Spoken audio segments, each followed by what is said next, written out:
otra de las ideas que tenemos. Yo no sé cuántos estamos ya, si estamos 13, aunque yo no veo todo. Si os parece, voy a empezar a compartir, que este es el momento clave, porque es donde a mí me fallan muchas cosas para compartir. Eh, Aunque Jorge, la verdad es que me lo arregla todo. Vale, creo que ha salido bien, ¿no? ¿Se ve la presentación PowerPoint? ¿Sí? Sí, Vale. sí, Bien. Pues nosotros lo que vamos a hablar es de un sistema integral de actuación psicológica. Hablo de actuación psicológica porque somos psicólogos, pero realmente es un sistema integral, ¿no? Es un sistema donde vamos a participar todos. Sobre todo, ya no estoy hablando de la intervención, sino de la gestión. Es decir, aquí lo que voy a intentar es dar una visión muy amplia de cómo yo creo y cómo, vamos, después de haber, no es que yo me lo haya inventado esto, o sea, después de haber visto bibliografía que hay por ahí y después de que, pues por como soy muy mayor ya, he estado en muchas emergencias y he visto pues muchos de los problemas que ocurren en las catástrofes. Muchas veces nos consolamos porque decimos, en las catástrofes el caos es normal. Bueno, es normal, pero debería de ser lo más reducido posible. Es decir, hay una frase por ahí que dice, la peor de las gestiones o de las preparaciones es mejor que la mejor de las improvisaciones. Y en emergencia y catástrofe muchas veces lo que ocurre es que improvisamos, ¿vale? Bien, esta foto, no sé si a alguno os sonará esta foto. Esto fue el famoso riada del camping de Viescas, 1997. Cuando ocurrió esta foto, antes de esta foto, no de esta foto, sino de esta catástrofe, los psicólogos no hacíamos nada de emergencia y catástrofe, ¿vale? Y de pronto, un verano, creo que fue el 7 de agosto, hay una riada en los Pirineos, en un camping que está en la zona de Viescas, y aparece por televisión diciendo que un grupo de psicólogos de Madrid se va a desplazar hasta Viescas para atender a los afectados. Bueno, los psicólogos nos preguntábamos, ¿y qué van a hacer unos psicólogos en un sitio donde se ha ahogado gente? No entendíamos porque todavía no teníamos asimilado eso de la psicología en emergencia, lo que es la intervención. Bien, una vez que ocurre esto, empieza a verse cómo los psicólogos empezamos a tener la conciencia de que tenemos que trabajar en emergencia y catástrofe. Y se empieza a crear durante un montón de años, bueno, os puedo decir que ese año que yo también tuve que intervenir por otra inundación que hubo en Melilla y al año siguiente por un accidente de avión, prácticamente no encontrabas, primero no estaba internet y segundo, prácticamente no había manuales prácticos de psicología en emergencia. Había muy poco cuerpo de investigación o de manuales para intervenir. Entonces pero hemos ido creando bastante. Actualmente ya sí se puede decir que tenemos un cuerpo de lo que es contenido bastante, bastante amplio. Hay mucha gente y muy buena que ha hecho manuales. Tenemos, no solo aquí en España, sino también en todo lo que es Sudamérica, gente que ha trabajado muchísimo en esto. Y bueno, llega un momento en que damos un cambio para mí, desde mi punto de vista cualitativo, que es cuando se crean los GIP, ¿no? Los grupos de intervención psicológica en emergencia. Eso fue un antes y un después, porque hasta entonces habíamos trabajado solo, éramos psicólogos muy raros que intentábamos ayudar lo posible, nos ofrecíamos cuando había una emergencia, una catástrofe, pero no teníamos esa unión, no teníamos esa idea de que somos psicólogos de emergencia. Y los IP nos dan un medio para compartir ideas, para hacer un poco ya de protocolos, etcétera, y bueno, pues está muy bien. Está muy bien, pero llevamos muchos años con los IP. Yo ya llevo tiempo diciendo que el siguiente paso es que empecemos a profesionalizarnos, es decir, que empiecen a salir plazas de psicólogos de emergencia en diferentes sitios donde estamos viendo que hacen falta. Por ejemplo, en urgencias en los hospitales, en las ambulancias, en cuerpos como son los bomberos, dentro de policía, etcétera. Porque poco a poco el psicólogo de emergencia ya no solo interviene con lo que son los grandes afectados, sino también trabaja con los profesionales. Que sepáis que en el 97 nadie se acordaba de que teníamos que trabajar con un bombero, un guardia civil o un médico que se viera afectado. Eso era impensable, ¿no? Bueno, eso es una de las ideas que yo tengo. La otra idea es que ya no somos solos intervinientes, sino que tenemos que ser gestores. ¿Vale? Y en eso es lo que yo me voy a basar un poco, dar una imagen general que, bueno, no está pensado solo para psicólogos, sino que esta charla, lo interesante es que entre el público estuvieran personas que son responsables, gestores, ¿vale? Gente que puede tomar decisiones. ¿Por qué? Pues porque esto es algo que tenemos que compartir todos. Bueno, pues a pesar de que hemos avanzado mucho, a pesar de que ya tenemos un cuerpo de conocimiento bastante importante, a pesar de que estamos reconocidos y tal, la prueba de que a nivel de gestión todavía nos falta mucho sería lo que pasó en la Dana. Y ahí he puesto a una parte y a la otra parte para que nadie diga, es que tú políticamente no.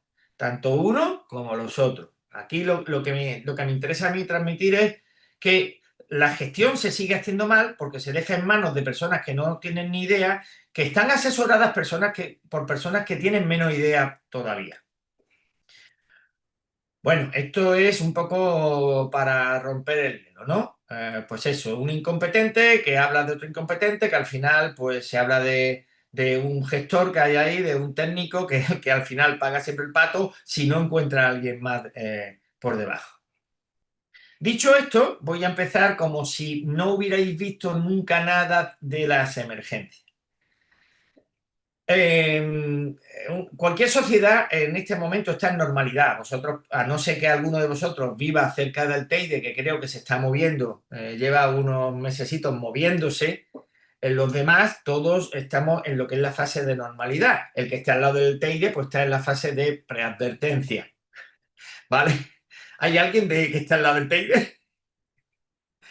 Bueno, y en ese momento, en este momento en el que estamos, todos tenemos una red de apoyo mayor o menor.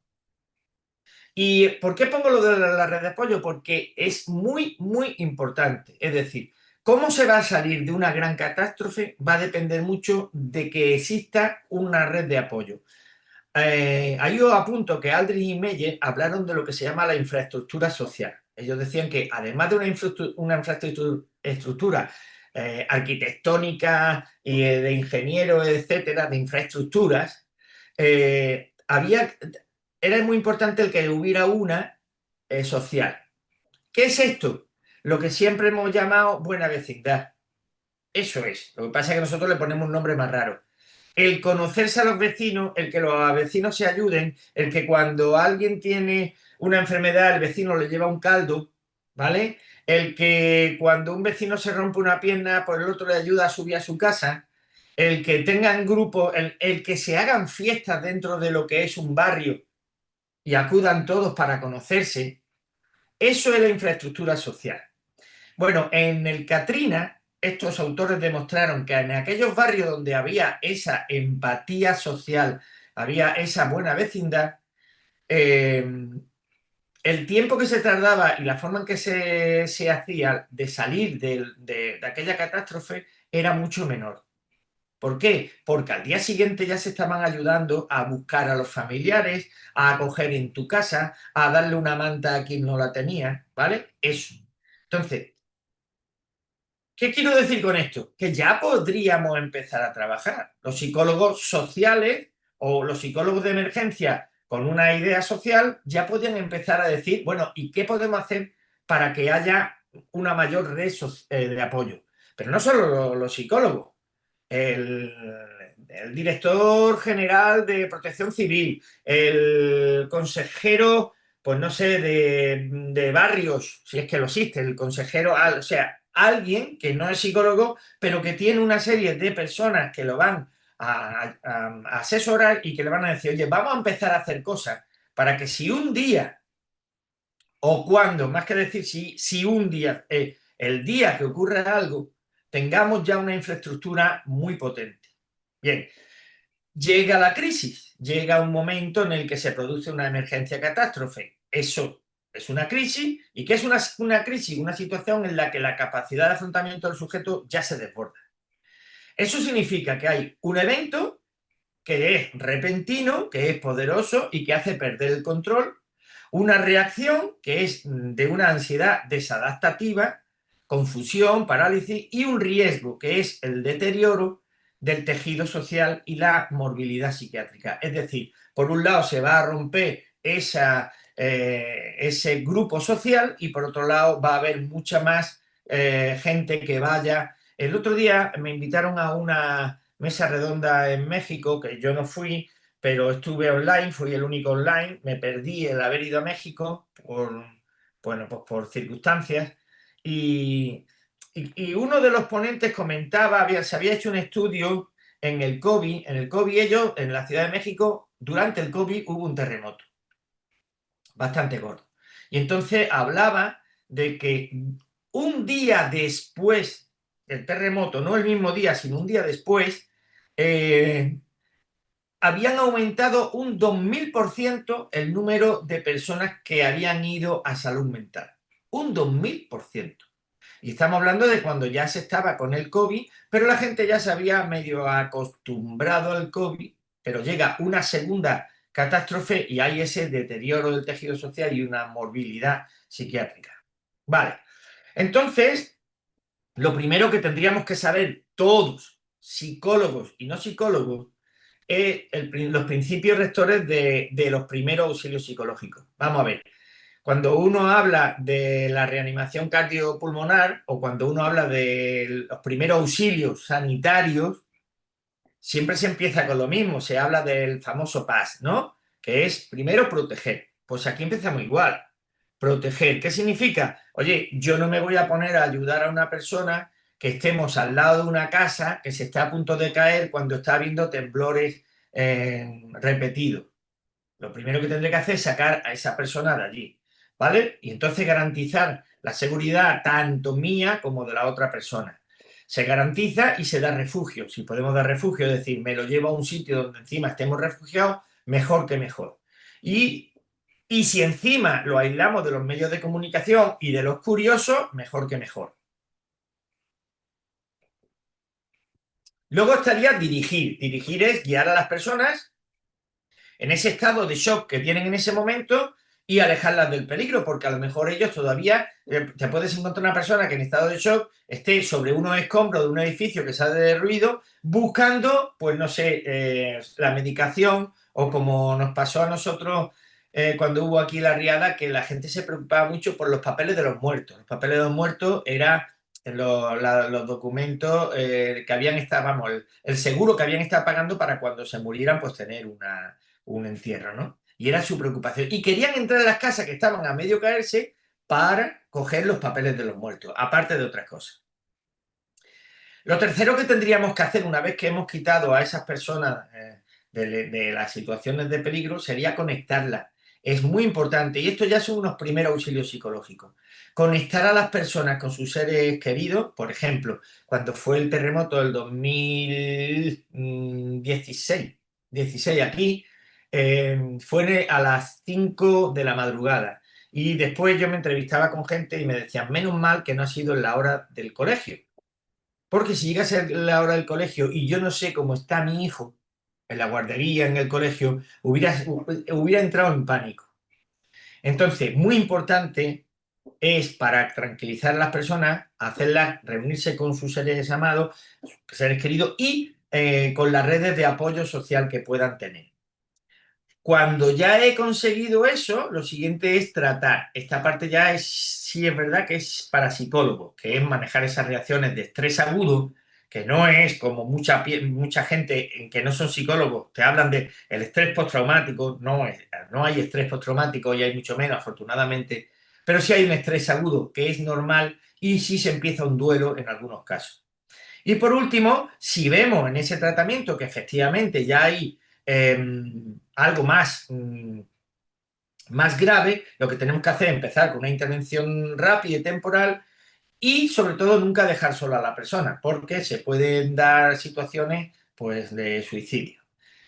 ¿Por qué pongo esto? Esto es para nosotros los psicólogos, pero también es para que la gente que no sea psicóloga sepa en qué consiste nuestro trabajo, en qué podemos ayudar y en qué vamos a necesitar. Porque, por ejemplo, conectar. Yo recuerdo que cuando estuve en el accidente de avión de la Pauner, yo trabajaba con una trabajadora social que era la que se encargaba de poner en contacto a unos familiares con otros, además de buscarles un hotel para dormir aquella noche, etcétera. Nosotros solos no lo podemos hacer, tenemos que hacerlo con equipo. A veces es la policía quien tiene que buscar los familiares y conectarlos, ¿vale? Por eso vuelvo a decir que esto es algo de gestión. Aquí hay que decir, oye, vamos a empezar a gestionar. Hasta ahora, ¿qué habíamos hecho? Ir a tratar. Lo único que habíamos hecho era una intervención, tratar. Me siento al lado de una persona, hablo con esa persona, dejo que hable esa persona, normalizo y luego empiezo a planificar con él. Pero es que eso es lo mínimo que tenemos que hacer. Nuestro campo es mucho más amplio. Vamos a ver el campo. Bien, hasta ahora, ¿qué decíamos los psicólogos de emergencia? ¿Cuánto tiempo trabajábamos? Nadie lo sabe. ¿O lo sabemos todos? Se decía, el psicólogo en emergencia trabaja las primeras 72 horas. Y además lo tenemos asumido, que trabajamos las primeras 72 horas. Sin embargo, si veis aquí, la idea que se tiene actualmente es que el tratamiento de lo que es la emergencia, no solo del psicólogo, sino de todo el equipo, tiene que durar meses. Luego vamos a ver que incluso años, ¿vale? Bien, y aquí voy a dar herramientas. Aquí, de lo que es la intervención con el individuo, el grupo o la comunidad, que es el otro eje, vais a ver que tenemos varias casillas, ¿no? La primera es el EDAN SM, es decir, salud mental. El EDAN SM, cuidado, no evalúa la salud mental del individuo, luego lo vamos a ver, evalúa la salud mental el riesgo de salud mental que tiene la comunidad y lo hace observando desde el principio una serie de características y hay un cuestionario que luego lo veremos. Después estaría también el protocolo acercarse. El protocolo acercarse sí es de psicólogo, pero tampoco es solo de psicólogo. Es decir, como vais a ver, son cosas muy sencillitas que siempre que se forme, puede hacer un bombero. Por ejemplo, los bomberos con los que yo me fui a la Dana, yo les di una charla, un curso, ellos detectaban, ellos hacían una pequeña intervención verbal, escuchando a las personas y después me lo pasaban a mí. No pasa nada. Entonces, lo que hay que enseñarle es ese protocolo que se llama acercarse. Con el acrónimo acercarse nos acordaremos de todos los pasos que hay que dar. El triaje psicológico se ha puesto un poco después. Yo lo avanzaría, porque el triaje psicológico se puede hacer desde el minuto cero. De hecho, el triaje psicológico se debe de hacer desde el minuto cero, desde mi punto de vista, ¿no? ¿Por qué? Porque habrá que hacer triaje psicológico cada periodo de tiempo. Luego lo vamos a ver, pero vamos, todos conocéis lo que es el triaje médico, ¿no? Bueno, pues yo recuerdo que hace muchísimos años ya se empezó a hablar del triaje psicológico, salieron diferentes modelos y no sabíamos cuál era realmente lo que se iba a hacer, cómo se iba a hacer ese triaje psicológico. De hecho, se sigue sin hacer, porque nos centramos tanto en la intervención que nos olvidamos de hacer un pequeño triaje al principio cuando hay varias víctimas. Luego, en el tiempo, dejaremos lo que es el individuo, nos centraremos en lo que es el grupo y haremos la intervención grupal. Y aquí ya no solo va a intervenir el psicólogo de emergencia. El psicólogo de emergencia casi casi se convierte en un psicólogo social. Y además trabaja con el resto de los profesionales que pueden ayudar a esa reconstrucción del tejido social, ¿vale?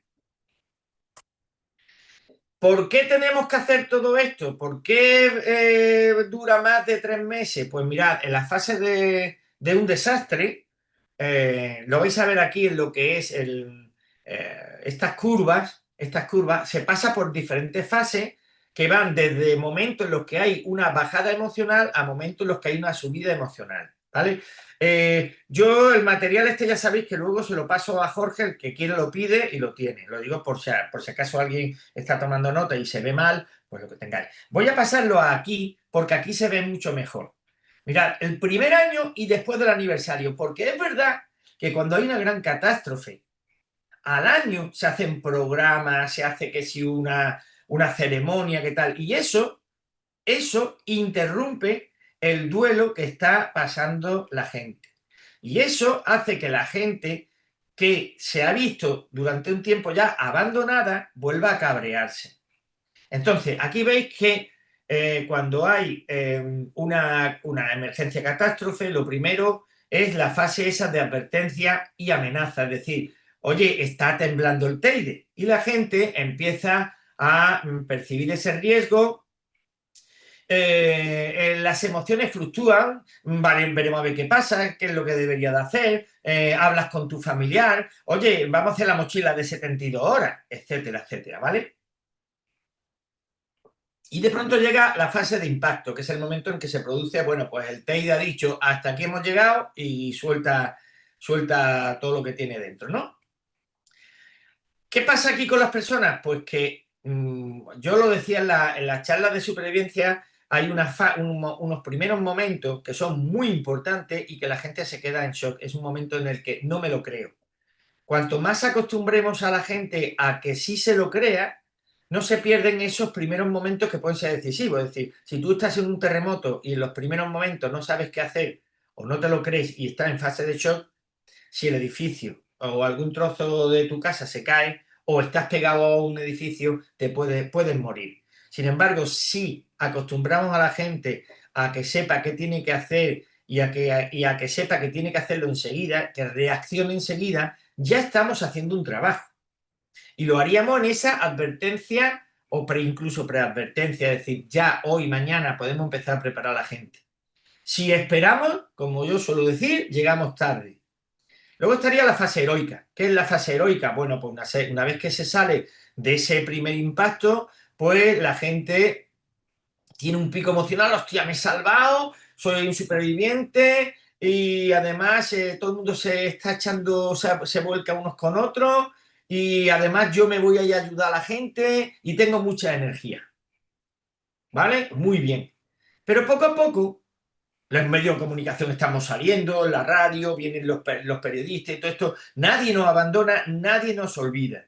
Pero poco a poco se pasa a la fase de luna de miel, de cohesión comunitaria, ya empieza a cerrarse la cosa, ya empezamos a ayudarnos los vecinos porque los demás, los que están en el otro pueblo o en la otra comunidad, ya se han olvidado. Pero nosotros seguimos ayudándonos, ¿no? Por lo tanto, todavía tenemos estamos en una fase de altos niveles de emocional.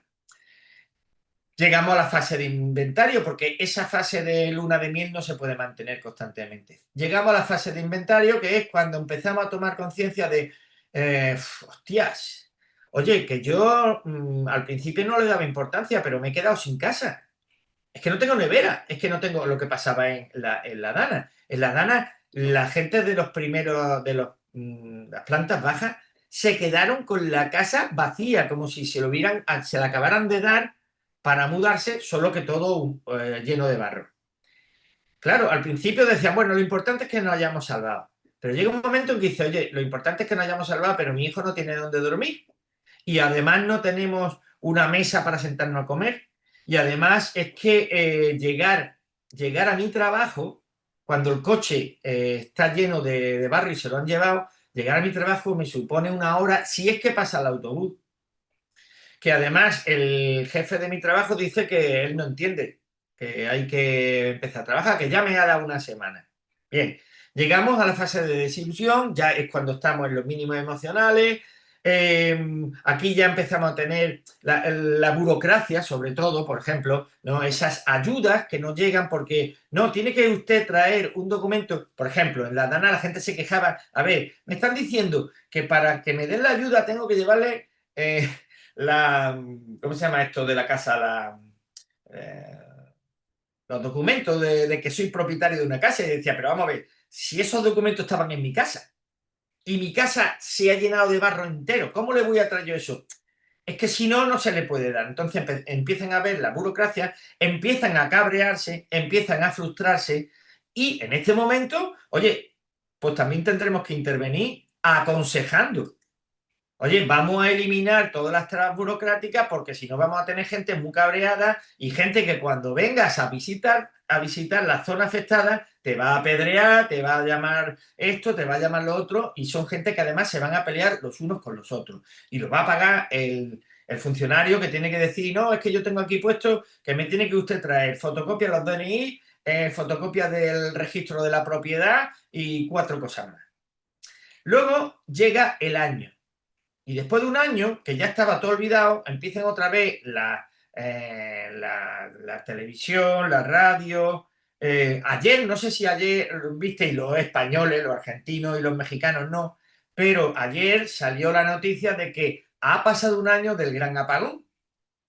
Ya nadie se acordaba, pero de pronto sale pues todo lo que pasó, además recalcando de que si vuelve a pasar un gran apagón, va a volver a ocurrir porque no han arreglado nada. Entonces, ¿qué pasa? Que hay una reacción a ese aniversario. Si encima ha muerto algún familiar, es el aniversario de la muerte de tu familiar. Entonces aquí te vienes totalmente abajo. Poco a poco, con el tiempo, se va haciendo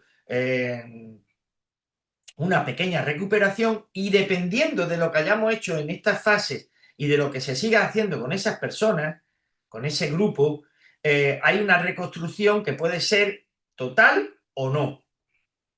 ¿Vale? Bueno, pues para que veáis que podemos empezar a trabajar desde antes del momento cero, que sería el impacto, hasta mucho después. Aquí es cuestión de decir, ¿y qué puedo hacer? ¿Y qué podemos hacer como grupo? Voy a empezar a hablar de cosas, de instrumentos. Los primeros momentos, yo he hablado del EDAN y he hablado del triaje. Bueno, para el triaje tenemos dos herramientas muy sencillitas, muy sencillitas.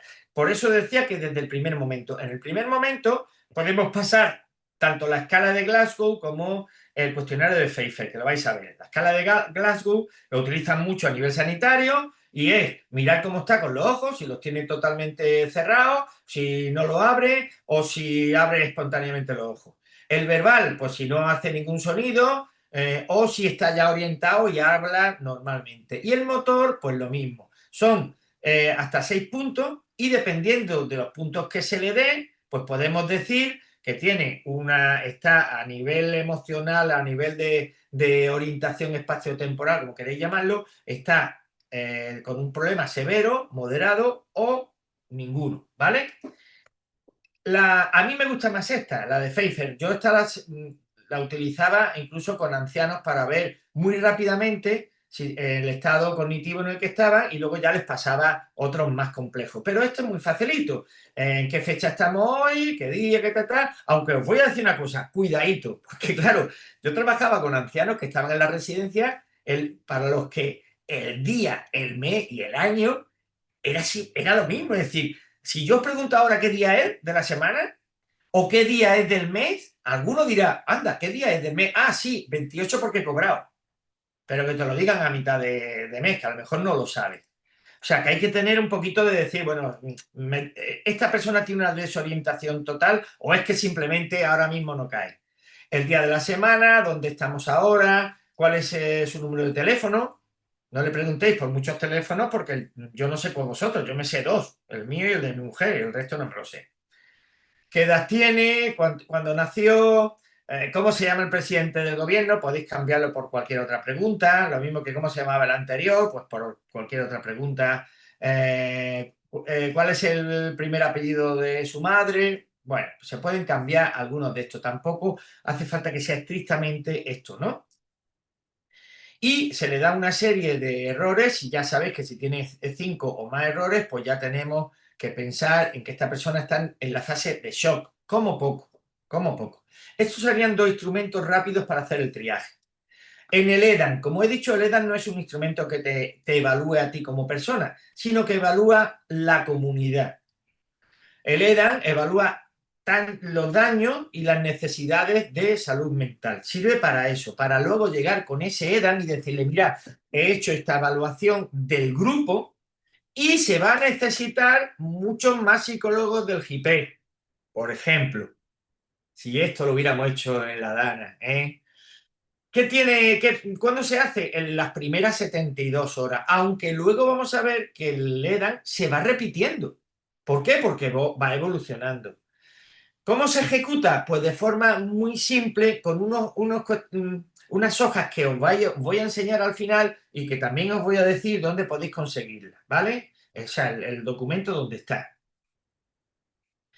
Y fijaros que ahí ya viene diciendo que no tiene que ser personal especializado, que puede ser un personal de nivel primario o socorrista, es decir, los primeros intervinientes, simplemente tienen que observar. De hecho, si lo haces tú como psicólogo, mirad aquí en el embudo que dice observación directa y informantes clave. ¿Quiénes son los informantes clave?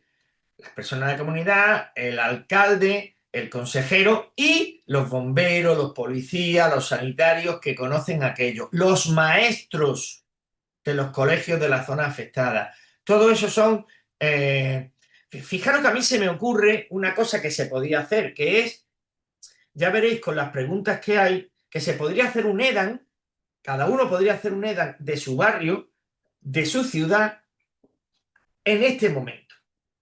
Porque eso te va a servir para saber lo que se ha perdido en el momento de la catástrofe. Sería muy interesante. Por ejemplo, ¿cuántos colegios hay ahora en tu zona? El otro día cuando hablábamos de qué hacer con los adolescentes, decíamos, hay que buscar una zona que se haya quedado bien, un polideportivo, un colegio. Bueno, saber dónde están y dónde están localizados, o saber que existe un parque en tal sitio o tal otro, o saber cuántos centros de salud hay, ahora haría que cuando llegue el momento, yo lo único que tengo que hacer es ir rectificando un poco diciendo si algunos colegios se han venido abajo o no, ¿vale? Y el objetivo es una apreciación cualitativa que sea global e inmediata. Hacemos esa observación, rellenamos el formulario y con eso llegamos a una inteligencia táctica, es decir, llegamos a decir qué vamos a hacer. La táctica, ya sabéis, es, a ver, dime el qué, el cómo, el cuándo, el por qué, contestar a todo eso. Esa es la táctica, ¿vale? Y tomamos decisiones que deberían de tomarse en grupo, en eso, ¿cómo es esto avanzado? El puesto de mando avanzado. Pues en el puesto de mando avanzado es donde hay que tomar esas decisiones. Aquí tenéis cuáles son un poco lo que se hace, perdón. Una vez que he observado y he rellenado el formulario, ahora cojo el formulario y para hacer esa inteligencia táctica, miro en colorines. Grave, si hay cadáveres, heridos masivos, desorden social o secuestro. Ya digo, la situación de factores de riesgo, rojo. No, bueno, aquí lo que ha pasado es que se ha quemado el bosque y entonces, por si acaso, a los del pueblo lo han desplazado a la ciudad que está más cercana, se la han llevado a un pabellón y además se han quedado familias separadas. Amarillo. Nada, pero ha habido una afectación menor, hay rumores controlables, la gente está contando cosas, pero funciona muy bien. Y aquí ya vemos, mira, queremos llegar al rumor, al nivel verde. Pues lo primero que tenemos que hacer es decirle a los gestores, oye, que funcionen muy bien los medios de comunicación. Y los medios de comunicación muy importantes son los locales y la radio. Con lo cual, lo interesante es que aquí hubiera alguien que gestione un medio de comunicación, que hubieran periodistas. Los periodistas son los que luego buscan el sensacionalismo, si no están preparados o lo que sea, y aquí ya podríamos empezar a trabajar. ¿Cómo? Oye, ¿y si nos planteamos darle una charla a los periodistas de mi ciudad y hacemos un curso de cómo dar malas noticias? cómo hablar de los suicidios, por ejemplo, cómo y cuándo hay que hacer un sistema de, por ejemplo, el 112 tiene que cambiar, 112 que ahora recibe llamadas. Si hay una gran catástrofe, tiene que plantearse el tener un mensaje automático donde se dejen los mensajes que hay y de ahí empezar a dar ellos, ir seleccionando. Bueno, junto a los factores de riesgo tenemos que decir también qué factores de protección hay. Si previamente había una organización comunitaria previa, es decir, ahora mismo tenéis una organización comunitaria o cada uno va por su banda. Si hay acceso a información confiable, ¿cómo se llega a esa información? ¿Hay una televisión local? ¿Unos periódicos locales? ¿Hay una radio local? Y luego, si hay disponibilidad de servicios sociales. ¿Cuántos bomberos hay? ¿Cuántas ambulancias hay? Antes, pero luego habrá que ver si después sigue estando. Y con esto llegaríamos a decir, a ver, tenemos una situación grave y decimos psicosociales. Hay problemas psicosociales, faltan psicólogos. Institucionales, si faltan socorristas. Y básicas, si faltan recursos materiales. ¿No existen problemas psicosociales? Si existe suficiente personal de apoyo disponible. ¿No existen problemas institucionales? Si hay equipos de primera respuesta, bomberos, tal. Imaginar un pueblo donde no haya bomberos y tengan que venir de la ciudad que está al lado. Pues ahí tenemos un problema de instituciones, de profesionales, ¿no? Básicas, si se han quedado sin medicación, si no hay juguetes para los niños, todo esto. Esto lo voy a decidir teniendo en cuenta lo que he observado y la forma de rellenar esto otro, ¿vale? ¿No hay nadie que quiera preguntar algo y así yo la voz la dejo un momentito en descanso? ¿En barbecho?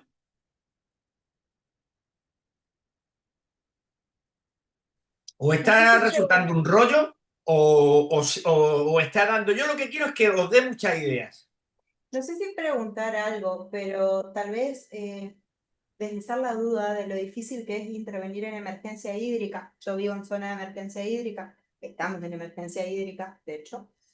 Em, por un lado, el fenómeno complejo que implica los desplazamientos, la falta de simulaciones, de simulacros, la falta de cultura, de educación alrededor de las evacuaciones en, en la emergencia hídrica, y cómo por ahí hay mucha información sobre los otros incidentes críticos y por ahí se toca mucho de oído en algunos lugares, pero todo lo que es emergencia hídrica, la cultura de la prevención, en lo que implica trabajar con los distintos actores, me parece que hay muy poco, o por lo menos a mí me queda esa sensación. Bueno, nosotros tenemos la experiencia de la Dana, que fue una emergencia hídrica total. Y yo creo, mira, incluso fíjate, hace unos años yo estuve en Panamá asesorando y dando formación, y allí uno de los problemas que había era que yo estaba en la parte norte del país, allí se desplazan muchos indígenas que van a trabajar a los campos de café y lo acogen en barracones. Barracones que además hacen en las orillas de los ríos. ¿Qué pasa? Que allí sabéis que no hay primavera, verano, otoño, invierno. Allí lo que hay es la etapa de sequía y la etapa de lluvia, ¿no? Y son lluvias torrenciales. Y uno de los grandes problemas que había es que llegaba una, unas lluvias torrenciales y se llevaba esas casas que había con gente que además no sabía nadar, no estaban en su tierra, sino que se habían desplazado para trabajar y era un gran problema, ¿no? Y es verdad que como tenemos falta de espacio para hacer las ciudades y las ciudades normalmente se empezaron a crear en los laterales de los ríos, etcétera, y luego se han ido cogiendo zonas también del mar y tal. eh, las grandes catástrofes, bueno, salvo cosas puntuales como un terremoto o un volcán, la mayoría de las veces son o incendios o inundaciones, grandes inundaciones. Ayer, por Y ejemplo, eh, se lo planteo, ¿no? A todos. Ayer, por ejemplo, a mí me consultaban y planteaba esto de lo difícil que es la evacuación cuando las personas no quieren salir de sus viviendas con el agua por la rodilla, por el agua por la cintura, por no perder los bienes, por no abandonar sus viviendas y estar cerca de los puntos conocidos. ¿Cómo falta un montón de trabajo alrededor de todo esto y de conciencia? Acá sucede mucho que se les da algo que se llama módulos, que son como viviendas precarias, como para evacuar a esas personas, con la idea de que después en esos módulos puedan instalarse y continuar su nueva vida lejos de las zonas de riesgo, ¿no? Sí, Entonces, ¿qué pero mira, pasaba? pero Carla, eso es desplazarlo. Mira, Sí. también hace unos años estuve en Bilbao y Bilbao tuvo, hace en los años 40 creo que fue, tuvo una inundación que fue tremenda y que murieron un montón de personas. Entonces, a partir de entonces, se lo tomaron muy en serio lo de las emergencias hídricas, ¿no? Hídricas. Hicieron un mapa que yo cuando lo vi flipé, me encantó, porque es un mapa que es por altura, es decir, en la ciudad y tiene la diferente altura. Y si se pone a llover, empiezan a decir, bueno, la lluvia viene por esta zona, por esta otra, es probable que inunde esta zona, que no. Y dicen, si inundan esta zona, además se ve por colores también, rojo, naranja y tal, ¿qué hay en esa zona? Y te dicen, un hospital. Y entonces lo que hacen es, lo primero es, vamos a sacar a la gente de ese hospital. Lo llevan a otro sitio más alto, a un polideportivo o lo que sea, o a otro hospital, y hacen que si esa zona se inunde, no haya tantos muertos. ¿Hay un colegio? Sacan a los niños de ese colegio. ¿Por qué? Porque a lo mejor no hay que movilizar a todo el mundo. Lo que quiero decir es que se pueden hacer muchas cosas ya. A ver, tenemos a nuestro compañero Pablo que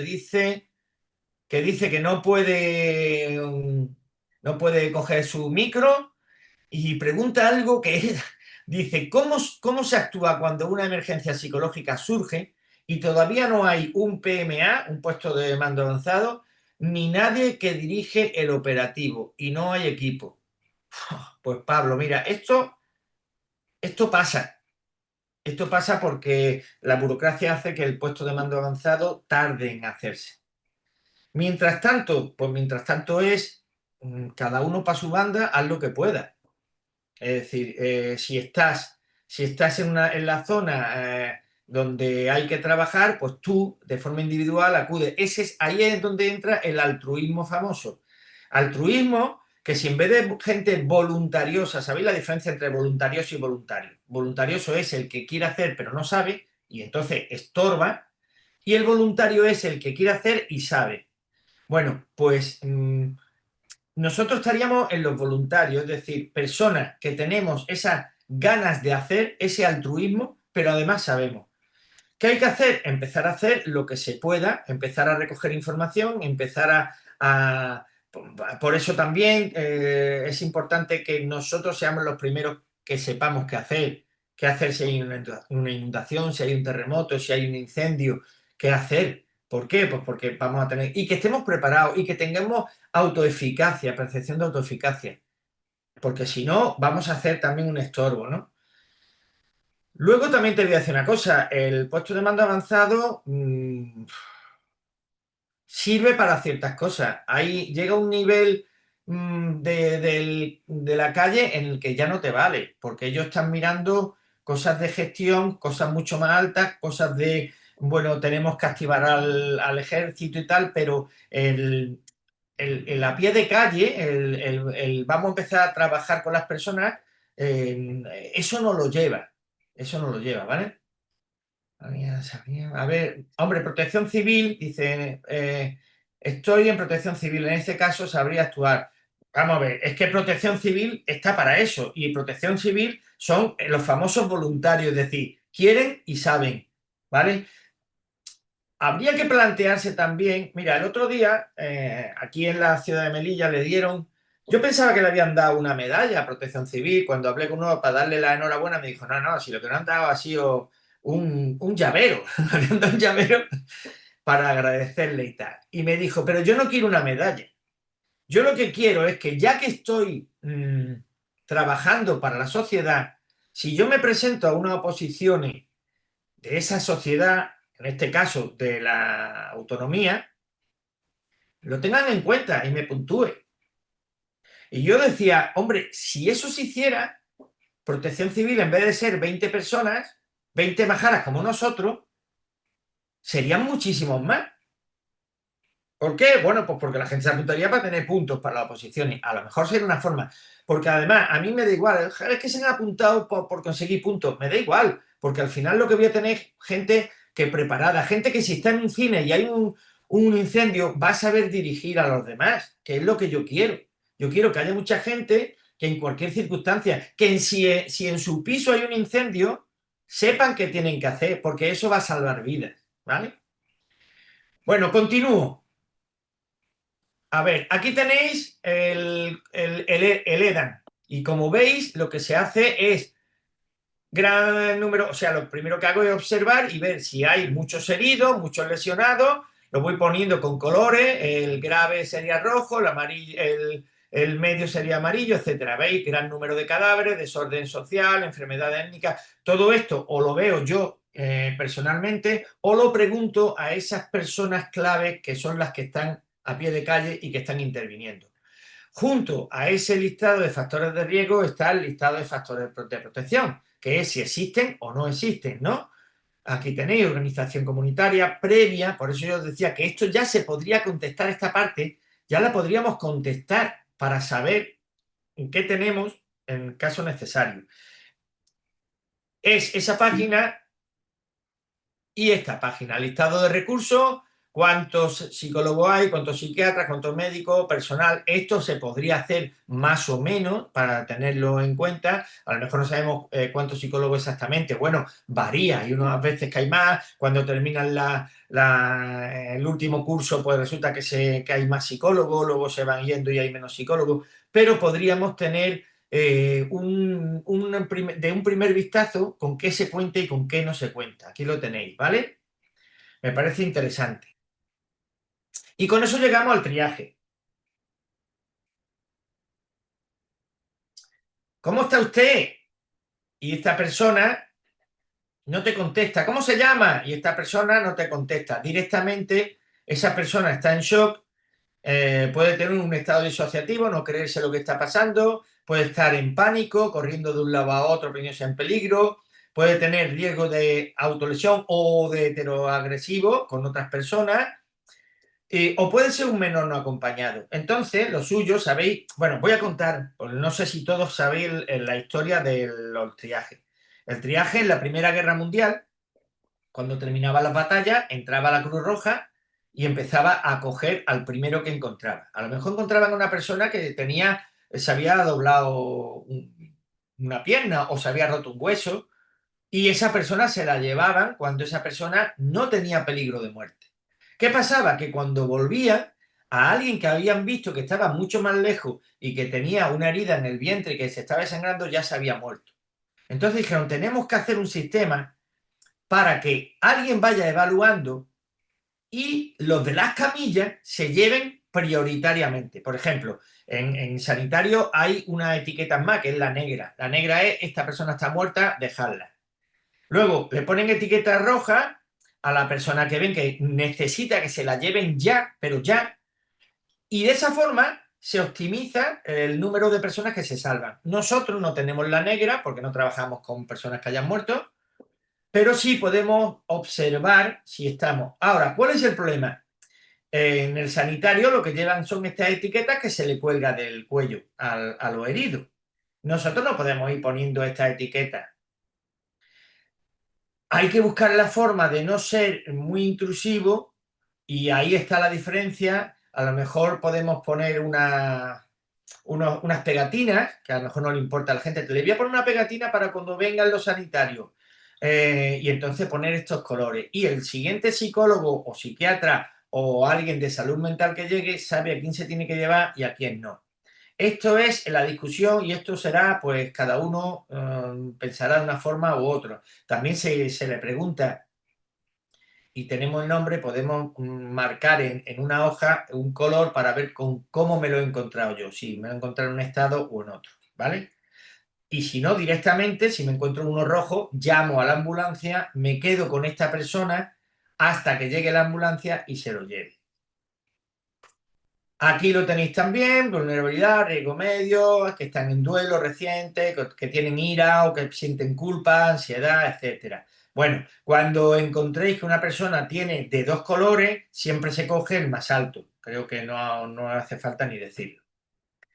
Bueno, os he dado una serie de herramientas y ahora os voy a dar un poco de, vale, y ahora cómo me acerco a esa persona. Y este es un campo que no solo lo hacemos los psicólogos. Ya veréis que hay alguna cosita que es de psicólogo, pero hay otras cosas que no.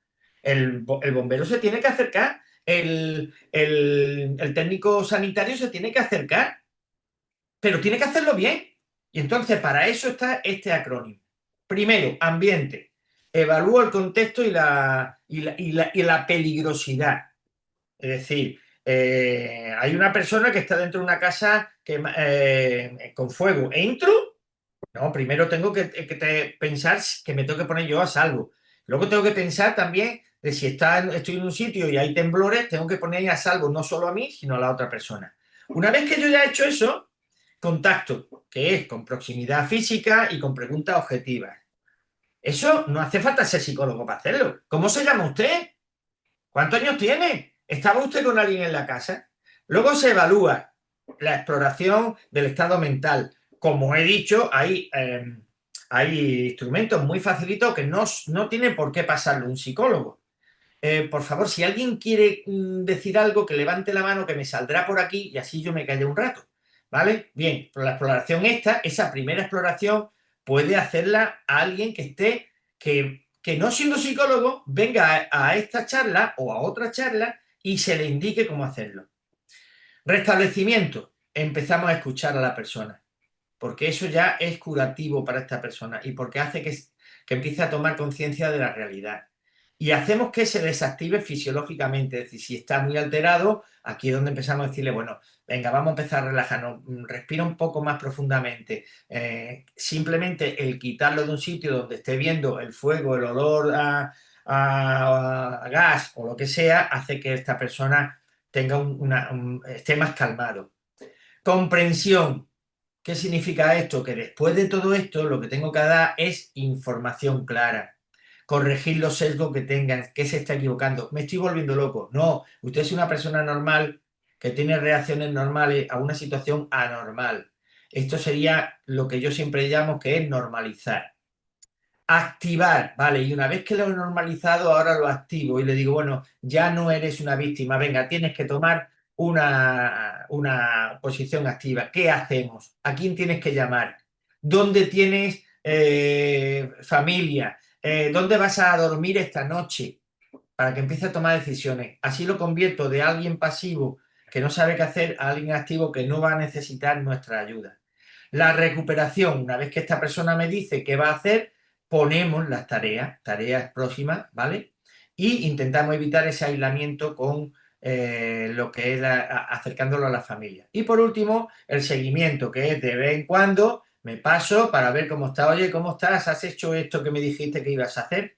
Eso es el protocolo acercarse.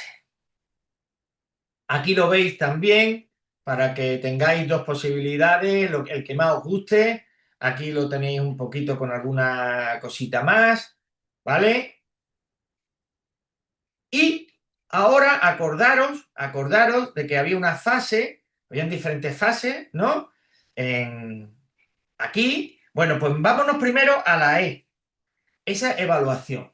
Y tú dices, bien, ya he finalizado la evaluación, lo he hecho con el Pfeiffer, con el Glasgow, con el EDA, hablándole, preguntándole cosas, y entonces termino, ¿no? Perdón, hago esa fase, porque primero estaría la de contacto, pero empiezo con la fase de evaluación. En esa fase de exploración, que empieza con una exploración del estado mental, que es solamente una orientación espaciotemporal, sabe quién es, sabe dónde estamos, sabe lo que ha ocurrido. Vale, puede ser que sí lo sepa o que no lo sepa. No lo sabe, sabe usted quién es y se queda mirándote y no sabe quién es. ¿Sabe dónde estamos? No, pues mi casa no, tengo, a ver qué. Entonces, directamente, árbol de decisión. No lo sabe, derivación médica o psiquiátrica. Se llama a la ambulancia y se le dice a esta persona, a nivel de salud mental tiene que ser tratada. Vale, sí lo sabe, sí lo sabe. Entonces lo que vemos es cómo lo afronta. Si lo afronta de forma activa o de forma evitativa. ¿Que lo afronta de forma activa? Pues ya sabemos, esta persona busca recursos, soluciones, le damos los recursos, las soluciones de forma, bueno, perdón, él busca, si está buscando esos recursos y esas soluciones, ya está. Es una persona ya completamente preparada. Que no, que lo que hace es todo lo contrario, negarlo, no, esto no puede estar pasándome, o que tiene un aislamiento, o que sale corriendo y se quiere marchar de donde está. Entonces hay que tener una mayor contención, hay que acompañarlo, hay que hablarle, hay que decirle que se tranquilice, etcétera, etcétera. Y por último, todo esto, tanto si es activo como evitativo, hay que llevar a lo que es el procesamiento cognitivo. Hay que identificar, porque tanto unos como otros pueden tener conductas o actitudes que no favorezcan la vuelta a la normalidad. Por ejemplo, si tiene una ira desproporcionada, en perdonar estas palabras, pero es que es lo que yo me he encontrado, ¿no? Los cabrones estos que permitieron hacer las casas que le hicieron mal porque se quedaron con mucho dinero, cuando los pille los voy a matar a todos, ¿vale? O tiene un embotamiento, no es capaz de razonar, aunque sepa dónde está, etcétera. Cuando empieza a tener culpa, se culpa o culpa a otras personas, cuando niega lo que ha pasado, etcétera. Bueno, pues entonces lo que hacemos ahí es ayudarlo a quitarle estos bloqueos, ¿vale? ¿Y todo esto hacia dónde vamos a intentar que vaya? Hacia la relajación o hacia la derivación psiquiátrica. ¿Va bien todo? No sé si os habéis ido, estoy yo aquí hablando solo, si os estáis enterando, si no estáis enterando. ¿Alguien quiere opinar algo?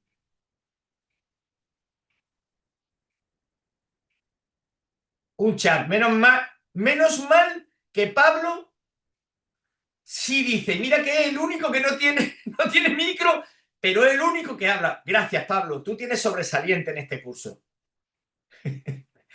Bueno, Pablo piensa que es súper interesante. Luego recuérdame que te dé el dinero ese que te he prometido si hacías buenas intervenciones. Bueno, pues continúo. Llega un momento en que hemos dicho, fijaros, que había uno que era el contacto. Bueno, vamos a ir viendo algunas cositas. El contacto, oye Juanma, ¿y el contacto, esa proximidad física, tal? Bueno, con esta diapositiva podríamos tener para una charla entera, porque esto es precisamente cómo comunicarse cuando se rescata, cuando se hace los primeros auxilios, cuando está la persona en shock, cuando está la persona en reacción. Pero bueno, vamos a hablar en general, porque esto no solo es para psicólogos, sino para todo el mundo. Primero, el contacto significa tener una congruencia gestual. Importantísimo. Hola, ¿cómo está usted? ¿Cómo se llama? Eso pasa mucho en algunos profesionales que dicen, joder, tienes una gana de irte a tu casa a ver Netflix que no veas. ¿Vale? ¿Cómo te llaman? No, no, hay que gestualmente hacer, es lo que se llama la escucha activa. Es decir, hacer que la persona sepa que lo estás escuchando. Hay que sentarse al nivel de esta persona, hay que mantener el... Y si está tirado en el suelo, hay que tirarse al suelo, prácticamente, es decir, ponerse en cuclillas. Hay que mantener el contacto visual, muy importante. Muchas veces nos da miedo porque esta persona está sufriendo tanto que la miro y es que me da algo. Pero hay que tener un distanciamiento psicológico del foco del trauma, es decir, empatiza, pero no te identifiques, porque si no entramos en uno de los tipos de trastornos de ansiedad que tienen los profesionales. Vale. ¿Qué hacemos en esa comunicación? Pues esto de forma muy sucinta. Preguntas objetivas, promovemos que narre, que cuente lo que le ha pasado, porque es muy importante, y qué pensaba, no solo lo que ha hecho, sino lo que pensaba en ese momento. Y hacemos una desactivación fisiológica. Por ejemplo, si vemos que está muy agitado y respirando de forma muy, muy rápida, pues acordaros hasta que la bolsita esta de papel que se le pone para que se tranquilice. ¿Qué tenemos que evitar? Pues no vamos a enjuiciarlo, claro, si usted hubiera llevado a su hijo con el cinturón puesto, si no hubiera bebido, si no hubiera dejado a los niños solos, si no hubiera encendido una vela, no se hacen juicios. No se prometen algo que no puedas cumplir. Pero bueno, pero ¿me van a dar la casa nueva? Pues no. Pero mi familiar está vivo. Pues mire, no lo sabemos. Y luego tampoco hay que centrarse en ese desborde emocional, sino ver también las cosas positivas que tenga esa persona. Porque en eso es lo que vamos a intentar que se base, ¿no? En esa parte positiva. Siempre hay que tener la psicología positiva. Bien, con todo esto podemos hacer una serie de diagnósticos rápidos. Como psicólogo en emergencia normalmente esto no lo saltamos.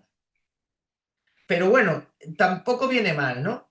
Por ejemplo, vemos a una persona con la que hemos contactado, hemos evaluado y después decimos, pues mira, esta persona lo que tiene es un estrés agudo que es normal. Pues tiene miedo, joder, claro que tiene miedo y tiene temblores porque acaba de salir de ese edificio que estaba en llamas bueno, ha pasado un día y me ha dicho que no ha dormido bien, ¿vale?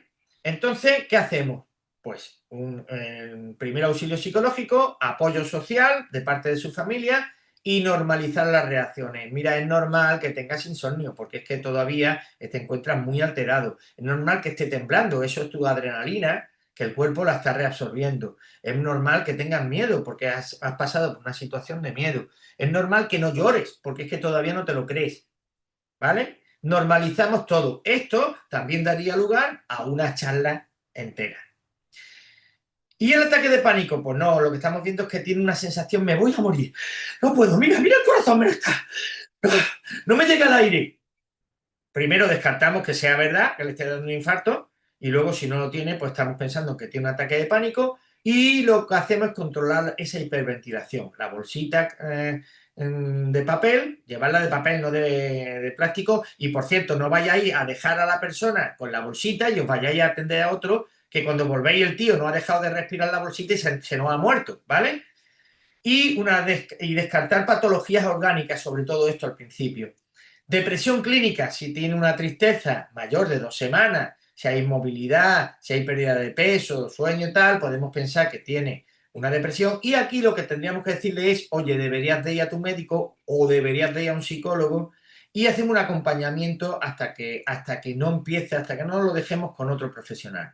Y por último, el riesgo suicida. Si vemos que tiene una depresión grave, que impulsividad, aislamiento total, porque no tiene con quién estar, tiene pérdida de familiar directo, se me han muerto las personas. Carmen, que está aquí, os puedo contar que el otro día estuvimos en un caso y uno de los desencadenantes es que habían muerto en accidente de coche 3 familiares muy queridos por esta persona, que además al morir se había quedado un poco aislado a nivel social, ¿vale? ¿Qué hacemos entonces? No lo dejamos solo, ¿eh? No como algunos profesionales que van y dicen, este es la tercera vez que nos llama, ¿eh? Y derivamos a un psiquiatra urgente. Carmen, no te rías. Y bueno, el paradigma que tenemos ahora es que nos centramos mucho en una persona y tenemos que pensar en la comunidad. Ya, no como intervinientes, sino como gestores, que es a lo que yo voy, a la red comunitaria. Pasada estas 72 horas, atender de forma individual ya es operativamente imposible a no ser que tuviéramos un psicólogo para cada una de estas personas. La solución táctica es, entonces, ¿qué hacemos? ¿Cómo lo hacemos? ¿Cuándo lo hacemos? ¿Quién lo hace? Es trabajar a nivel grupal, ¿vale? Y solamente dejar algunos casos a nivel individual, algunos casos que sean, oye, que hemos visto que tienen una patología. ¿Qué beneficios tiene? Pues que mitiga el efecto a gran escala, es decir, mitiga todo lo que podamos hacer bien, no le va a afectar a unas personas, sino a muchas, fomenta la autorresponsabilidad, es decir, ya no dependes de mí, no lo hago dependiente de un profesional, sino que eres tú propio el que tienes que volver a la normalidad, con lo cual evitas esa revictimización y reconstruye el tejido social dañado, que es a lo que debemos de ir. que cuando lleguemos al año siguiente digamos, ah, pero aquí hubo una gran riada, pero si la gente está en la calle de fiesta, si la gente tiene sus casas muy bien, si la gente no tiene miedo a salir, si la gente cuando llueve se lo toma con, uy, qué día de Netflix, y no, hostias, están cayendo gotas. A eso a lo que tenemos que ir. También tenemos que tener en cuenta, y esto también sería, sé que a los psicólogos se os queda un poco corto, pero bueno, para lo que es el que no sea psicólogo, manejar situaciones que ya son más críticas, por ejemplo, la población pediátrica, los niños, si tengo que contactar con un niño, mantener el contacto ocular, por lo tanto me tengo que poner a su nivel, darle unas instrucciones muy sencillas, responderle sin mentir, anticipar procesos médicos, oye, mira, pues te vamos a llevar al médico, oye, te va a poner una inyección, que esto pica un poquito, oye, mira, te vamos a poner una venda que es para esto, todas esas cosas quitan el miedo. Venga, vente conmigo porque te voy a llevar a tal sitio, ¿vale? Y luego acción que es entretener y mantenerlos unidos a su familia. Esos son los dos objetivos que tenemos que tener al principio con lo que son los niños. Y la comunicación de malas noticias, bueno, pues mira, los psicólogos tenemos nuestro propio protocolo, pero como esto va para todos, he puesto, porque lo veáis, lo que es el protocolo Bookman, que también se llama el protocolo de 6 etapas Speaker. Esto tendríais que adaptarlo. Yo lo he puesto porque es interesante, es a nivel sanitario, pero bueno, hay cosas. Este se utiliza mucho para dar las malas noticias de un cáncer. Mire, tiene usted un cáncer, se tiene que preparar porque ya hemos hecho todo lo posible. Y entonces yo me gustaría que habláramos de cómo va a decírselo a sus familiares. Si esto lo adaptáis y cogéis la parte que es interesante para nosotros, está bien. De todas formas, vuelvo a decirlo, creo que todos los psicólogos ya tenemos bastante asumido cuáles son los protocolos que tenemos, cuál es la táctica que tenemos para dar malas noticias. No mentir, tal. Yo, de todas formas, esto Ah, no entro porque ah. sabéis. Dime. No, que quería comentar sobre el tema de no mentir, que es Mm, una cosa que tú comentas también bastante, que es pues decir la verdad, pero no toda la verdad. Es decir, nosotros tenemos que, claro, si nos pregunta la persona, ¿dónde está mi familiar? Y nosotros a lo mejor sabemos que se ha ido al hospital porque está muy grave o ha fallecido. En vez de decirle, pues ha fallecido directamente, nosotros tampoco somos encargados de decirles, de darles la noticia. Entonces, decirle, pues, puede estar muy grave, prepararle para lo no, que pueda pasar. Selene, ya le están mintiendo. Si tú sabes que Ah, está bueno. muerto vamos a ver. Bueno, yo te voy a contar algunas de mis experiencias. Mi primera experiencia fue en el Mm, accidente de avión donde habían fallecido todos, pilotos, azafatas y pasajeros, pero había que confirmarlo. Porque en ese accidente que el avión cae en Marruecos, se dispersa por una montaña y, oye, todos los restos que se estaban encontrando eran restos, estaban muertos, pero nadie decía que a lo mejor alguien había cambiado el billete a última hora y había entrado con otro nombre, o alguien había salido despedido del avión y estaba por ahí perdido. Entonces yo tenía que recepcionar a todos los familiares que venían al aeropuerto, tanto los que venían de la península en otro avión como los que venían de la ciudad. Hacía reuniones, conforme llegaba un avión, los reunía a todos y tenía que empezar a darle noticias de lo que había pasado y tal, ¿no? Entonces, aquí me dijeron, tú no puedes decir, aunque yo tenía la lista de los fallecidos, tú no puedes decirlo, lo tiene que decir la policía judicial o, en este caso, fue el delegado del gobierno que hizo una reunión al día siguiente. Es decir, hasta el día siguiente no lo sabía. Y entonces hubo una persona que me dijo, pero mi familiar ha muerto. Y entonces yo le dije algo que no era mentir. Le dije, hasta el momento no hay supervivientes. No mentí, pero no le dije está muerto. Es claro. decir, hasta el momento lo que se ha encontrado es que no hay supervivientes. Me Mm, salió de casualidad y yo dije, madre mía, me he mm, salvado, me he salvado. mm, Pongo un caso, imaginaros que hay un accidente de coche, hay una persona atrapada en el coche y el hijo que iba atrás ha fallecido. Lo tienen los bomberos debajo de una manta. y esta persona me pregunta, ¿y mi hijo cómo está? Yo no, en vez de mentirle, le puedo decir, pues mire, de su hijo se están encargando los sanitarios. Vamos a centrarnos en que usted salga de aquí. ¿Le he mentido? No. ¿Le he dicho toda la verdad? Tampoco. Claro. Pero a ver si me entiende. Esto es Mm. una psicología de urgencia. Es decir, aquí prima el que en cualquier momento estés preparado. Aquí no puedes decirle, bueno, eso lo vamos a dejar para la siguiente sesión que trataremos sobre cómo está su hijo. Esto no sirve. Vale. Por eso, como digo, 200.000 cosas. Aquí te pillo, bueno, no te quiero contar si hay una persona que se está intentando suicidar. Mm. Pero, ¿por qué esto a qué te ha llevado? Porque me he quedado sin mi familia, me he quedado en el paro. Bueno, eso lo vamos a tratar el próximo día. No te tires hasta el próximo día. Pues no, esto es así. Pero bueno, he puesto este que ya os digo, no es el de los psicólogos, no es para las situaciones de emergencia y catástrofe. Yo tengo otros que son para eso, pero no lo he puesto pues porque como no, esta charla al final somos todos psicólogos, pero iba dirigido a gente que no lo era también, he dicho, bueno, voy a poner el sanitario para que lo conozca.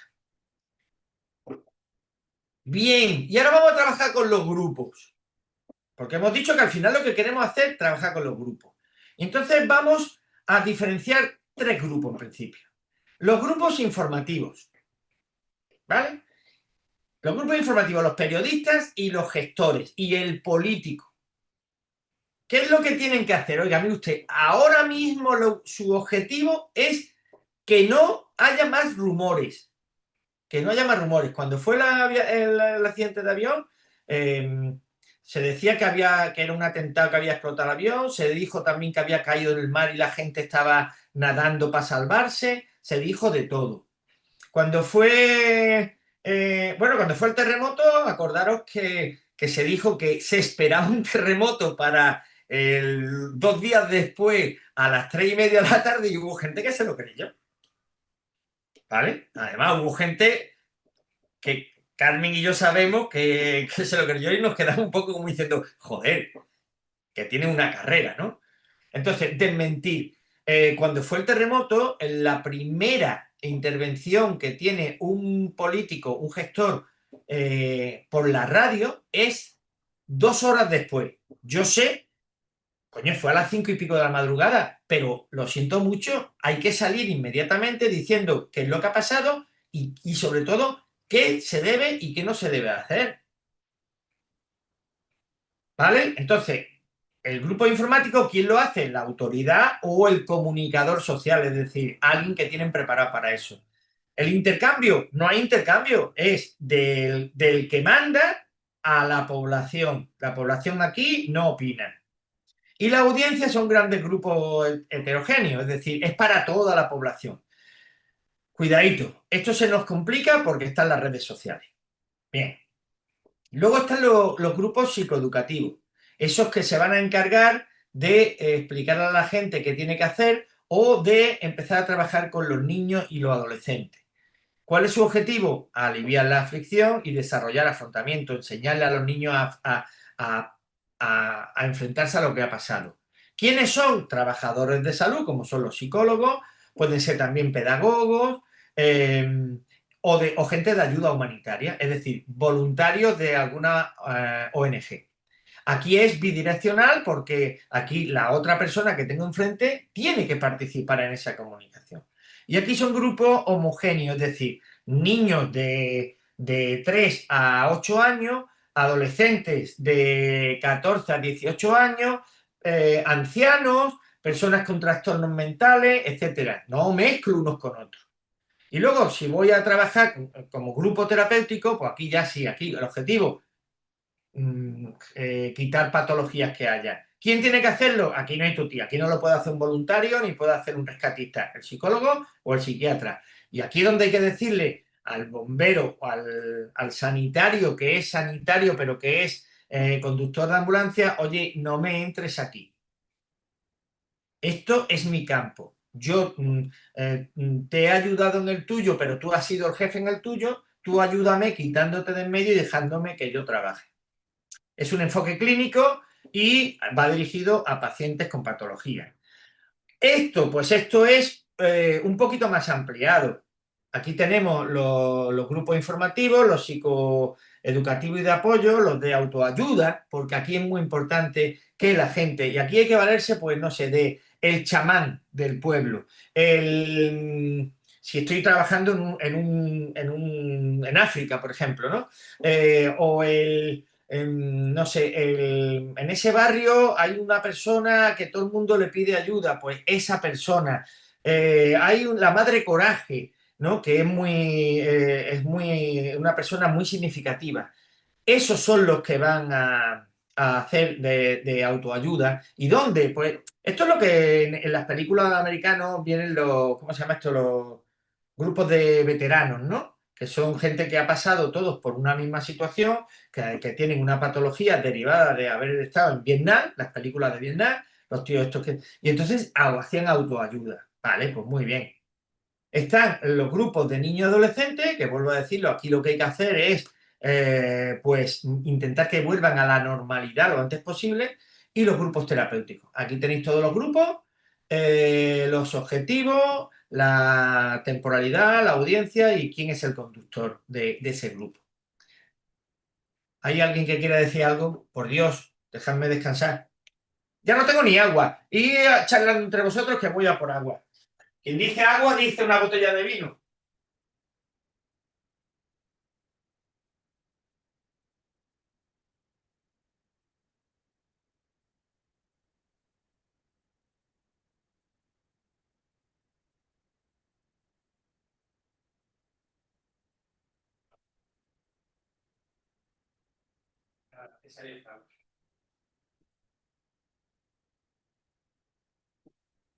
Os voy a decir una cosa. Como grupo de autoayuda sois una mierda. Os he dicho, hablad entre vosotros, joder, autoayudaros, no, ahí todos callados esperando a que venga yo. Bien, eso, muy bien. Línea del tiempo, vamos a ver.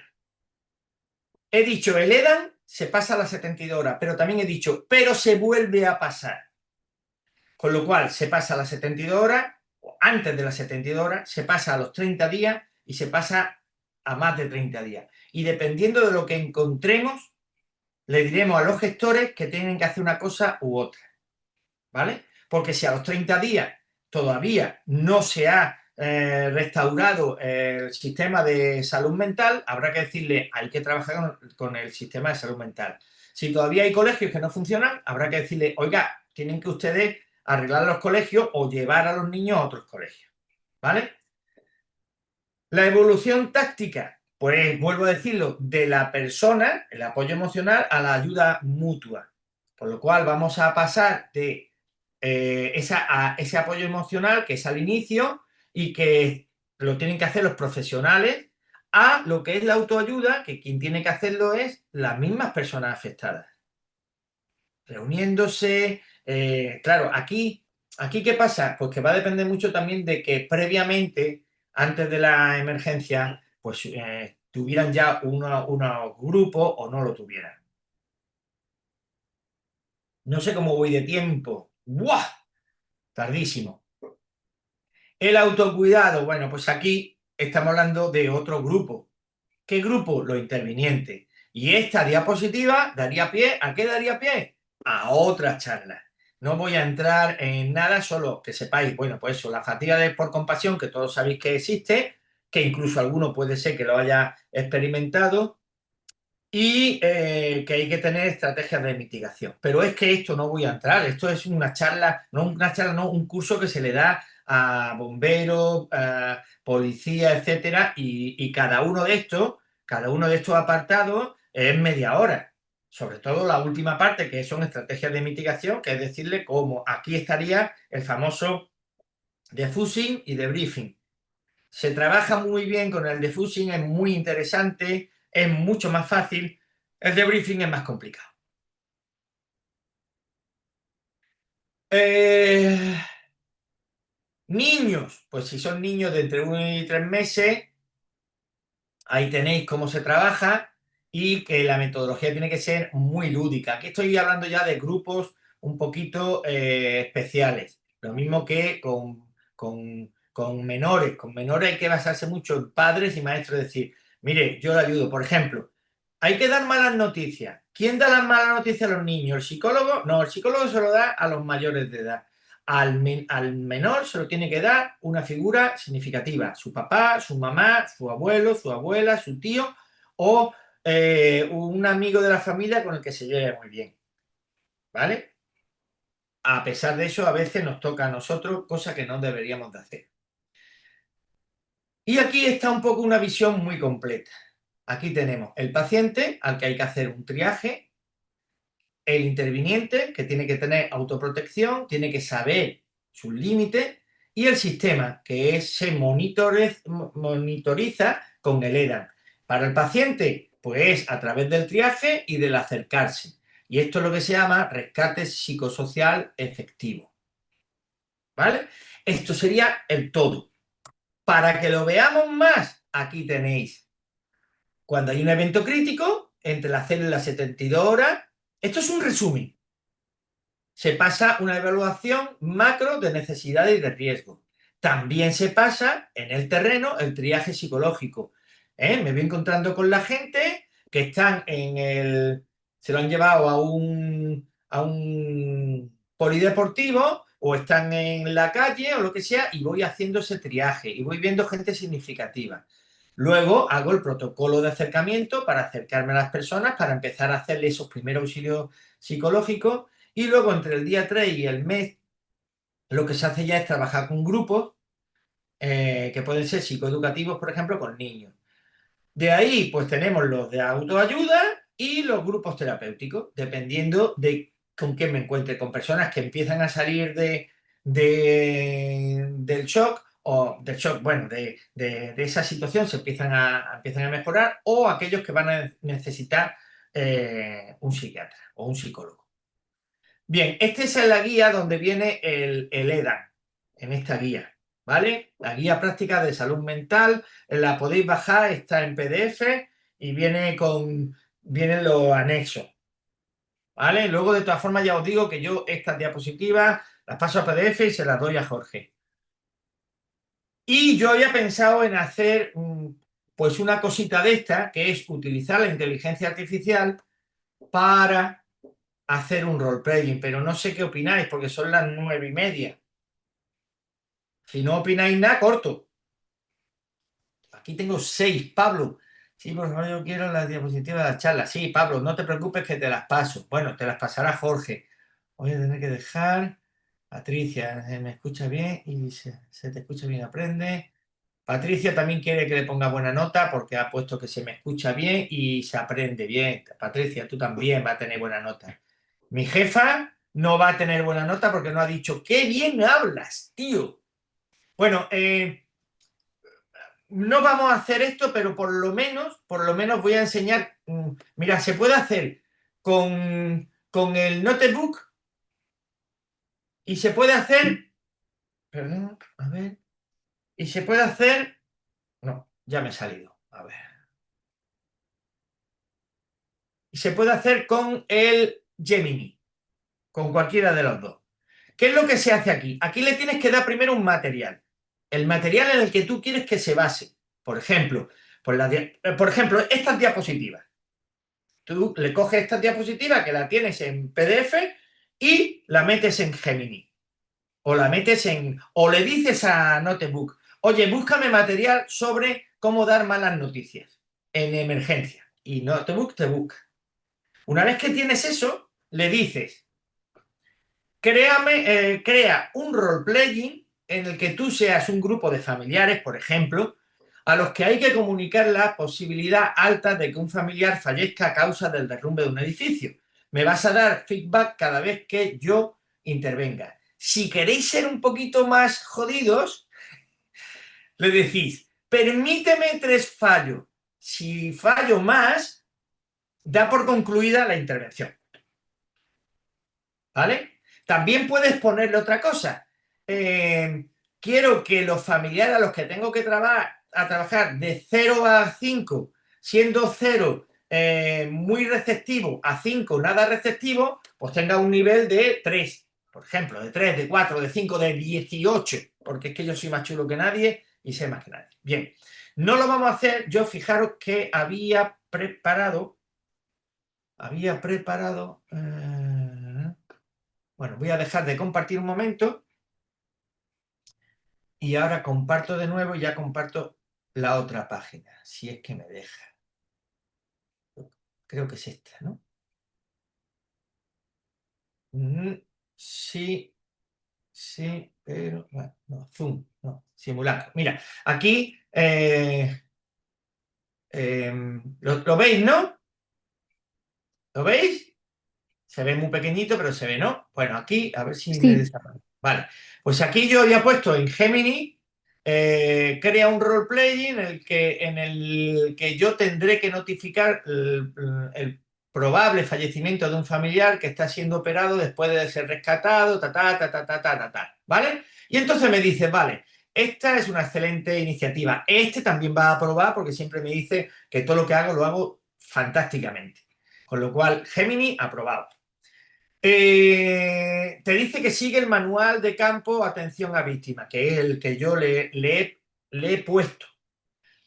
Te dice, contexto, el lugar, una sala de espera situada en el Hospital General, hay ruido, medios de comunicación, fuera y otras 3 familias esperando. Bueno, tu personaje interviene en primera respuesta, situación, Luis, un joven de 28 años, fue rescatado tras 6 horas bajo los escombros, entró en parada cardiorrespiratoria, Los familiares se encuentran en la sala común, la madre de Luis, que se llama Carmen, el hermano menor, Pedro, de 10 años, y la pareja de Luis, Elena. Están visiblemente ante el resto de los afectados, ¿vale? Objetivo, de acuerdo con las imágenes tal y cual, que son las que yo le he puesto, tienes que contactar con ellos. Escenario de inicio, llegas a la sala de espera común, ves a Carmen llorando compulsivamente y a Elena, en fin, y te dice, ¿qué es lo primero que vas a hacer? Bueno, mira, para que lo veáis, voy a hacer una sola. Hola, me llamo Juan y soy el psicólogo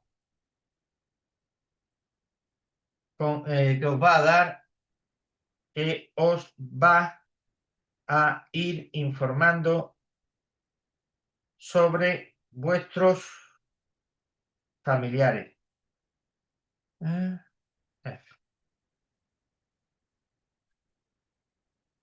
Por favor, los familiares de, ¿cómo se llamaba? Luis, ¿no? De Luis están por aquí. Ya le doy. Y ahora vamos a ver lo que me dice sobre la intervención que yo he hecho. Esto, mi intención era que lo fuéramos haciendo entre todos, es decir, que cada uno dijera, pues yo, ¿vale? Mira, feedback. Lo has hecho bien, identificación clara, decir tu nombre y tu función, soy el psicólogo, es fundamental ayudar a reducir la incertidumbre inicial. Clarificar el objetivo, has dejado claro a qué vienes. Aspectos a mejorar. La privacidad y el efecto contagio. Al preguntar en voz alta por los familiares de Luis en una sala donde hay otras familias esperando, has provocado 2 cosas. Primero, has expuesto a la familia de Luis frente a los demás. En fin, pues, ¿y qué podía haber hecho?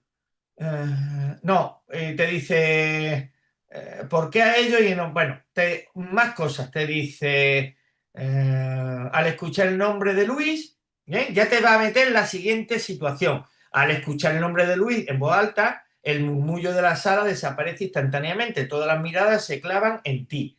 Carmen, la madre, da un respingo en su asiento. Se lleva las manos al pecho y empieza a respirar muy rápido. Elena, la pareja, se acerca a ti casi corriendo, invadiendo un poco tu espacio tal. Y Elena te dice, ¿qué pasa? ¿Cómo está Luis? Dígame que está bien, por favor, ¿vale? Las otras 3 familias están en absoluto silencio, tal. Y ahora te dice, ¿qué haces?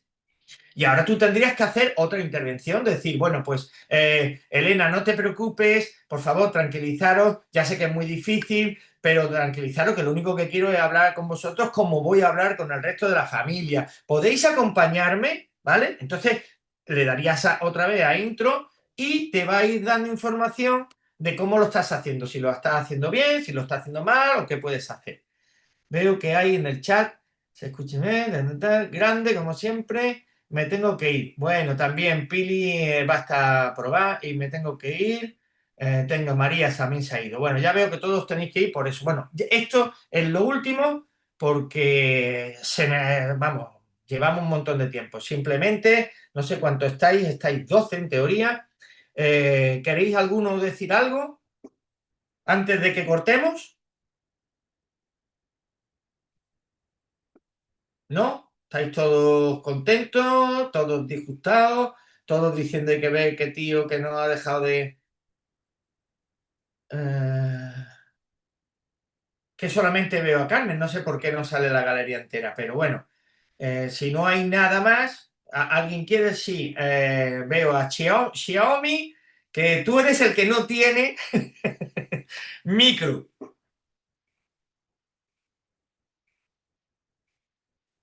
No se te escucha.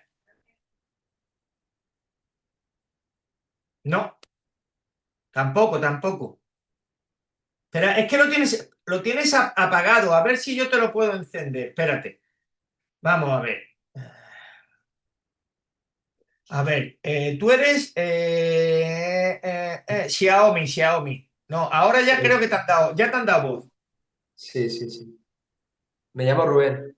Rubén, vale, es que aquí pone Xiaomi. Yo he visto que no tenías No, cara chino, pero digo, oye, cada uno que se llame como quiera. Rubén, no, dime. no.